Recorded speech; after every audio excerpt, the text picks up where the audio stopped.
আসসালামু আলাইকুম, কেমন আছেন আপনারা সবাই? আমি আপনাদের দোয়া এবং আল্লাহর অশেষ রহমতে ভালো আছি। আর আপনাদের সবাইকে জানাই আমার মন প্রাণ ঢালা অনেক অনেক অনেক অনেক বেশি অভিনন্দন। সামনেই হচ্ছে কুরবানির ঈদ আসতেছে। আপনাদের প্রিপারেশন কেমন চলতেছে? আসলে আমার এবার খুব বেশি প্রিপারেশন না। তো আজকে আমি আপনাদের মাঝখানে একটা সুন্দর একটা জিনিস দেখাবো, মানে ঝটপট এবং সহজভাবে আপনারা আমের আচারটা তৈরি করতে পারবেন এরকম ওয়েতে, রোদে দেওয়ার ঝামেলা ছাড়াই। তো আমি আপনাদেরকে এই যে রোদে দেওয়া ঝামেলা ছাড়া আচার দেখাচ্ছি। এখানে আমি ওই যে পিস পিস করে কেটে নিয়েছি, কেটে নিয়ে আমি সুন্দর করে ধুয়েও নিয়েছি, নিয়ে এরকম আমি হচ্ছে পানিতে ভিজাই নিব সুন্দর করে। আমি এই যে একটা পানিতে একটা ইসের ভেতরে আমি পানি দিয়ে ভিজাই নিব, ভিজাই নিয়ে আরও সুন্দর করে 5-6 বার করে হচ্ছে ধুয়ে ফেলবো। ধুয়ে ফেলে এই দেখেন আমি পুরো ক্লিন করে নিয়ে আসছি। এখন এর ভিতরে আমি হচ্ছে 2টা উপকরণ দিব, কারণ কি এই যে আপনি যেহেতু খোসা সহ আমের আচারটা আমি এখানে বানাচ্ছি, যার জন্য এখানে একটু কষের পরিমাণ থাকতে পারে, যার জন্য সেই কষটার জন্য তিতা যাতে না লাগে বা কষের কারণে এটা যেন কোনোভাবে আচারটা নষ্ট না হয়ে যায় বা ভালো থাকে, সেজন্য আপনাদেরকে আমি 2টা জিনিস দেখাবো। এখানে হচ্ছে আমি লবণ দিয়েছি এবং ভিনেগার। এখানে পর্যাপ্ত পরিমাণে লবণ এবং হচ্ছে ভিনেগার দিয়ে দিব, আপনারা আপনাদের প্রয়োজন মতো করে নেবেন। তো আমি এখানে আসলে 2.5 কেজির মতো আমার আম আছে, আমি 2.5 কেজির মতো আম নিয়েছি এখানে। তো সেই আমের জন্য আমি এখানে একটা মানে পুরো একটা যেই ভিনেগারের বোতল আছে না, যে এটা 40 টাকা দিয়ে আমি কিনছিলাম, এই ভিনেগারের বোতলে প্রায় অর্ধেকটা আমি এখানে পানির ভিতরে দিয়েছি। আবার লবণ দিয়েছি 1 মুঠ পরিমাণ। আর এখানে আমি মশলা বানাই নিচ্ছি। এখানে হচ্ছে সাদা সরিষা, কালো সরিষা, আর হচ্ছে পাঁচফোড়ন, আর হচ্ছে কিছু শুকনো ঝাল টালা, আর এখানে হচ্ছে ধনে জিরে। তো আমি আগে ওটা ব্লেন্ডার করে নিছি, তারপর হচ্ছে এটাও ব্লেন্ডার করে ওটার সাথে দিয়েছি, ওটার সাথে দিয়ে একবারে ব্লেন্ডার করে গুঁড়ো করে নিয়েছি। আপনারা চাইলে শিলপাটায়ও এটা গুঁড়া করতে পারবেন, কিন্তু আসলে ওইটা অনেক বেশি মানে সময়ের ব্যাপার, তো আমি আপনাদেরকে তো ঝটপট আকারে দেখাচ্ছি। তো সেক্ষেত্রে আমি এখানে ব্লেন্ডারে করে নিয়েছি। আর এই যে আমি এখন ওই আচারের জন্য একটা মশলা তৈরি করে নেব। এখানে সব মশলার আমার যতটুকু আচারে লাগবে, এখানে আমার অনেক হয়েছিল, আমি সবটুকু নেই নাই, একটা বাটিতে করে আমি ওটা নিয়েছি যেটুকু আমার প্রয়োজন হবে। আপনারা যতটুকু পরিমাণে বানাবেন সে অনুযায়ী আপনাদের এটা কম বেশি হতে পারে। তো এখানে আমি ওই যেই আচারের জন্য যে মশলাটা বানাইছি সেই মশলাটা দিয়েছি, প্লাস এখানে হচ্ছে আমি একটু ঝাল টক ঝাল মিষ্টি আচার তো একটা, এই জন্য হচ্ছে কি আমি ঝাল বেশি করে দিয়েছি। আর ওখানে তো আপনারা দেখছেনই আমি টালা হচ্ছে শুকনা ঝালও দিয়েছিলাম মশলার মধ্যে। আর এখানে আমি হচ্ছে গুঁড়া ঝালের মানে গুঁড়া ঝাল আমি 3 চামচ দিয়েছি, এখানে হলুদ দিয়েছি 1 চামচ, আর এখানে হচ্ছে রসুন। এই রসুনটা আপনারা বেশি করে দিবেন, কারণ আচারের রসুনটা অনেক মজা লাগে। আর এখানে আপনারা এটা পানি দিয়ে কোনোভাবেই গোলাবেন না, আমি এটা পানি দিয়ে গোলাইনি। আর এমনিও তো আচারে যাতে মানে আপনি দীর্ঘদিন রাখবেন, সেক্ষেত্রে আপনাকে সুন্দরভাবে হচ্ছে করতে হয়, ভিনেগার তো দিতেই হয়। তো সেক্ষেত্রে হচ্ছে যেহেতু বাইরের যারা দোকানে যেগুলো আচার পাওয়া যায়, ওরা তো ওর ভেতরে কেমিক্যাল ইউজ করে, তো আমরা তো ঘরোয়া পদ্ধতিতে এক্ষেত্রে কেমিক্যালের বদলে আপনারা এই যে ভিনেগারটা দিয়ে দিতে পারেন। ভিনেগারটা দিয়ে মানে আপনি ওই যে মশলাটা তৈরি করবেন তাতে কোনো পরিমাণ 1 ফোঁটাও পানি যাবে না। এখানে আপনি পুরো মশলাটা এই দেখেন আমি ভিনেগারে গোলাই নিছি। আর এখানে আমি সরিষার তেল দিয়ে দিয়েছি, যেহেতু আমি এই আচারটা ডুবো তেলে মানে করব, এবং আচারটা যখনই আপনি বয়ামে রাখবেন পুরো আচারটা ভোয়ারা থাকবে, মানে তেল বেশি থাকবে। আপনারা চাইলে তেল কম দিয়েও বানাতে পারেন, কিন্তু আমি এটা যে সারা বছর সংরক্ষণ করব, যার জন্য আমি তেল দিয়ে দিয়েছি। আর হচ্ছে এই মশলাটা তেলটা যখন হালকা গরম হবে, কখনোই চেষ্টা করবেন না যে মানে তেলটাকে অনেক বেশি গরম করে এই মশলাটা দিবেন না। আপনারা চেষ্টা করবেন তেলটা যখন কুসুম গরমের মতো হবে তখনই এই মশলাটা ওর ভেতরে দিয়ে দিবেন। সুন্দর করে মশলা দিয়ে এই যে দেখেন একটা উতলানোর পর্যায়ে চলে আসছে, এরকম একটা পর্যায়ে যখন চলে আসবে তখন আপনি এর ভেতরে আমগুলা দিয়ে দিতে পারবেন। তো এই যে আমার এখানে ভালোই উতলাইছে, তো আমি আর ওয়েট করব না। এইখানে আমি এই যে আমগুলা সুন্দর করে আমি আসলে মুছে নিয়েছি, তো আপনাদের দেখার স্বার্থে আবার দেখাচ্ছি। এখানে শুকনো একটা কাপড় দিয়ে আপনারা সুন্দর করে একটা করে আম মুছে নেবেন। আর আপনারা যদি চান ওইভাবে ধুয়ে আপনারা একটা মানে হচ্ছে জ্বালনিতে করে আসলে শুকায় ফেলবেন, প্লাস হচ্ছে একটু রোদ্রেও দিতে পারেন। তো আমি যেহেতু আপনাদেরকে রোদে দেওয়া ঝামেলা ছাড়াই দেখাচ্ছি, সেহেতু আমি একটা করে কানের বাতাসে কিছুক্ষণ রেখেছিলাম, তারপর হচ্ছে একটা করে আমি এভাবে কাপড় দিয়ে মুছেছি। তো আপনাদেরকে সবগুলো দেখালাম না, জাস্ট একটুই দেখাই দিলাম যে এইভাবে আপনারা মুছবেন। মানে আপনার আমের গায়ে কোনো রকম পানি থাকবে না, আপনারা সেইভাবে মুছবেন। সেক্ষেত্রে আপনি রোদ্রে দিয়েও শুকাইতে পারেন, ফ্যানের নিচেও শুকাইতে পারেন, প্লাস একটু মুছে নেবেন, তাহলে কোনো রকম মানে পানি থাকবে না আমের গায়ে। আর পানি থাকলে এই আচারটা আপনি দীর্ঘদিন সংরক্ষণ করতে পারবেন না। আপনাদেরকে বলে রাখি, আমি গত বছর আমের আচার যেটা বানাইছি এই বছর তো আসলে আমার শরীর খারাপ ছিল, যার জন্য আসলে আমি আমটা তত বেশি মানে কালেক্টও করতে পারি নাই এবং আমি হচ্ছে আচারটাও বানাইতে পারি নাই। তো সেই দিন হচ্ছে আমি 5 কেজির মতো আম কিনছিলাম। তো সেক্ষেত্রে তাও 2 বারে।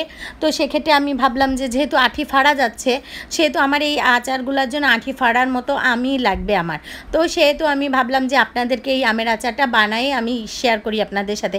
আর আমার এই আমের আচার আপনি যাকে খাওয়াবেন গ্যারান্টি দিয়ে বলতে পারবো যে সে আপনার প্রশংসায় পঞ্চমুখ হয়ে যাবে। আমি নিজেও ফার্স্ট টাইম গত বছর বানাইছি, আর এই যে সেকেন্ডটা গত বছর আমি 2-3 বার বানাইছি। মানে এত বেশি আমার আমের আচারটা চাহিদা ছিল, তার জন্য আমি গত বছর কিন্তু অনেক আচার বানাইছি। আর গত বছর আমি মনে হয় 10-12 কেজির উপরে আচার বানাইছি এবং সবাইকে দিছি। আমার আত্মীয় স্বজন আছে, তারপরে হচ্ছে আমার শ্বশুর বাড়ির আত্মীয় স্বজন যেই খাইছে বা আশেপাশেও আমি 1-2 দিয়েছি। তো সেক্ষেত্রে হচ্ছে কি আমার এই আচারটা এত মজা হয়েছে যে বারবার এটার ডিমান্ড হয়েছে। আর আমার মেয়েও অনেক বেশি পছন্দ করে, ও শুধুই খায়।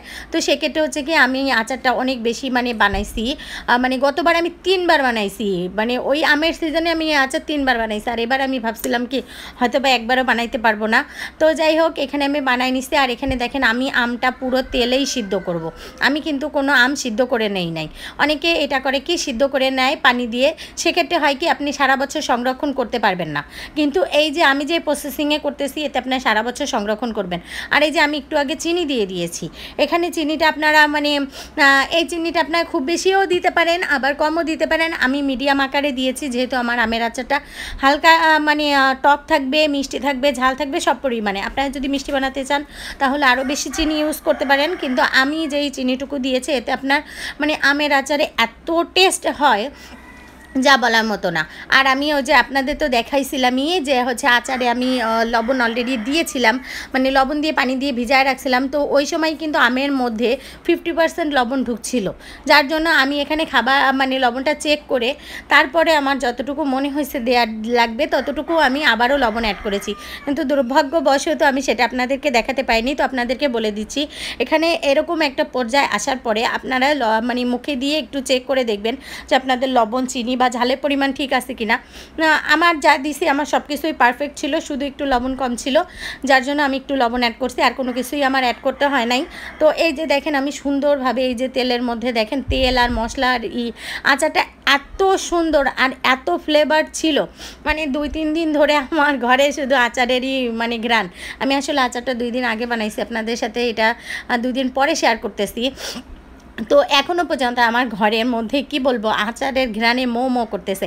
যেই আসতেছে আমার শ্বশুর বলতেছে এত আচারের ঘ্রাণ কোথায়, বলতেছে আমার দেওর আছে চাস্তো দেও, ও বলতেছে মানে যেই ঢুকতেছে ঘরের মধ্যে আমার যা আছে মানে যে আসতেছে সেই বলতেছে এত আচারের ঘ্রাণ কেন, ওরে বাবা এত কিসের এত ঘ্রাণ, মানে এরকম। আর এই আচারটা মানে যেরকম ঘ্রাণ সেরকম মজা সেরকমই আমি মানে এর যতই আমি প্রশংসা করি না কেন এর আসলে মানে কোনো শেষ নাই। আর এই যে দেখুন আমার আরও আমি যাতে এটা সারা বছর সংরক্ষণ করতে পারি, যেহেতু আমি অর্ধেকটা পরিমাণ ভিনেগার দিয়ে আগে ভিজাই রাখছিলাম, আর এখন আমি বাকিটুকু দিয়ে দিব এই ভিনেগার।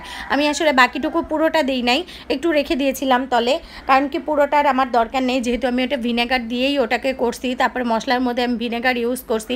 তো আমার 40 টাকার একটা ভিনেগার থেকে আমি 4 ভাগের 3 ভাগ দিয়েছি, আর হচ্ছে 1 ভাগ আমি রেখে দিয়েছি।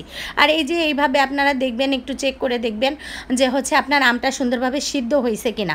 এভাবেই চেক করে আপনি বুঝতে পারবেন যে আপনার আমটা সিদ্ধ হয়েছে। খুব বেশি সিদ্ধ করার দরকার নাই, মানে আপনার আমটা জাস্ট গলতেছে কিনা সেটাই। কারণ কি এই তেলটা যতক্ষণ গরম থাকবে অলরেডি তার মধ্যে কিন্তু এটা পুরাটাই সিদ্ধ হয়ে যাবে।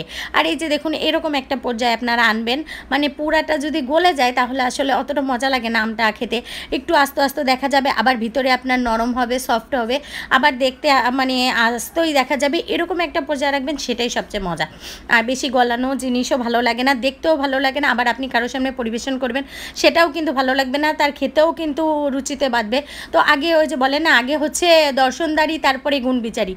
তো আসলে চেষ্টা করবেন আগে সৌন্দর্যভাবে জিনিসটাকে সুন্দরভাবে মানে পরিবেশন যেহেতু করবেন, তখন জানি। এই যে দেখেন আমার একটা আমও কিন্তু ভেঙে যায় নাই, তো আমি এইভাবেই করছি। আর 2-1টা আমি আসলে একটু ভেঙে দেওয়ার চেষ্টা করছি, যাতে একটু মানে কি বলবো, একটু চেহারাটা একটু আরও বেশি মানে আকর্ষণীয় দেখা যায়। তো আমি আপনাদের এই যে দেখানোর সুবিধার্থে একটা মানে ফ্রিজে বেড়ে দেখাচ্ছি। তা আসলে এই আমের আচারটা এত মজা হয়েছিল, আর এই যে বাড়ছি না, বাড়ার পরে আমি আমার মেয়ে আমরা আসলে এইটুকু আচার খেয়েই ফেলছি। আর কি বলবো, আমের আচারটা অনেক মজা। এটা আপনি খিচুড়ি দিয়ে, ভাতের সাথে, আলু ভর্তার সাথে, সুদা আপনি যেভাবে খাবেন, রুটি পরোটা দিয়েও খাওয়া যায়। মানে এটা এত বেশি মজা, আপনারা বানিয়ে খেয়ে দেখতে পারেন। অবশ্যই আপনাদের কাছে মানে গ্যারান্টি দিয়ে বলতে পারি যে এটা যদি আপনারা বানান অবশ্যই আপনাদেরকে ভালো লাগবে। আর আপনি যদি কাউকে বানায় খান, সে তো অবশ্যই আপনাকে আবারও বললাম না যে আবারও আপনাকে বলবে যে না ওই আজকে একটা আচার খাওয়াইছো আবার খাওয়াও। তো এরকম আমার ক্ষেত্রে গত বছর হয়েছে। আমি বললাম না যে আমি গত বছরে এক আমের সিজনে আমি 3বার এই আচারটা বানাইছি, তাহলে আমার আচারটা কতটা মজা হয়েছে সেটা আপনারা চিন্তা করে দেখেন। আর এরকম কাচের বয়েমে আপনারা এটা সংরক্ষণ করবেন। আমি কাচের বয়েমটা ধুয়ে শুকায় পুরা শুকায় নিছি, মানে পানি শুকাই নিয়েছি, তারপরেও আমি পরিষ্কার কাপড় দিয়ে মুছছি। তারপর এই দেখেন আমি বয়েমে পুরোটা আচার ভরে নিয়েছি, এবং এই আচারটা আপনি পুরোটাই তেলের মধ্যে ডুবাই রাখবেন, তাহলেই আপনি সারা বছর সংরক্ষণ করতে পারবেন। এখানে আমি পুরোটা আমার এখানে দেখেন 2টা বড় বড় হচ্ছে আচারে বয়েমে ভরছি, বড় বড় বয়েম হয়েছে, আর একটাই যে এতটুকু একটা বয়েম হয়েছে। তো এতটুকুই আমার আচার হয়েছে 2.5 কেজি আম দিয়ে। তো আসলে এইটা অনেকই, আর এটা আসলে আমাদের বেশি দিন থাকবে না, কারণ গত বছর আমি অনেক আচার বানাইছি, তাই আসলে থাকে নাই। তো এটা আর কতটুকু থাকবে। আর এই যে দেখেন আচার বানানোর চক্করে ছেলেমেয়েটার দিকে অতটা খেয়াল করা হয় নাই, কারণ আচারটা আমি যেহেতু মুছছি করছি, আমার একটু সময় গেছে, যার জন্য ছেলেমেয়েরে কিছু তো খেতে দিতে হবে। তো সন্ধ্যায় কোনো নাস্তা পানি বানাইনি। তো এই যে ছেলেমেয়ের জন্য হচ্ছে ফল কেটে নিয়ে যাচ্ছি, পেয়ারা, 2টা পেয়ারা আর একটা আম কেটে নিয়ে যাচ্ছে ওদের জন্য, ওরা এখন এটাই খাবে। তো আপনারা সবাই ভালো থাকবেন, সুস্থ থাকবেন, এইটাই কামনা করি। আর আপনারা সবাই আমার পাশে থাকবেন। আর আমার ভিডিও যদি আপনাদের ভালো লাগে অবশ্যই লাইক দিয়ে যাবেন, সাবস্ক্রাইব করবেন, আমার পাশে থাকবেন, আমাকে সাপোর্ট করবেন। আপনাদের সাপোর্ট এবং উৎসাহে আমি আরও থাকবেন।